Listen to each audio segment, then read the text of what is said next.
நான் கானகம் ஹவுசிங் போர்டுன்னு வந்திருக்கேன். என் பேர் வளர்மதி. நான் வந்து 8 வருஷமா குழு நடத்திட்டு இருக்கேன். இப்போ வந்து இவங்க நான்சி செந்தில்குமார்ன்றவங்களும், மரிய சுவாதின்றவங்களும் ஒரு 2, 3 லோன் எங்களுக்கு அரேஞ்ச் பண்ணி கொடுத்துட்டு இருக்காங்க பேங்க் மூலியமா. இப்போ என்னோட பேங்க் ப்ரூஃப் வச்சுட்டு நான் ஏஎல்எஃப்னு ஒரு லோன் பண்ண போறேன்.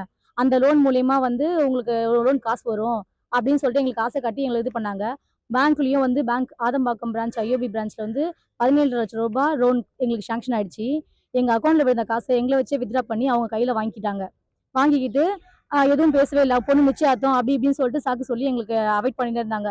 1.5 மாசம் கழிச்சு நாங்கள் ரொம்ப ப்ரெஷர் பண்ணதால எங்களுக்கு 4 லட்ச ரூபாய் கொடுத்தாங்க. மீதி 13 லட்சம் கேட்கும்போது அவாய்ட் பண்ணிட்டே வராங்க. ஃபோன் எடுக்க மாட்டாங்க.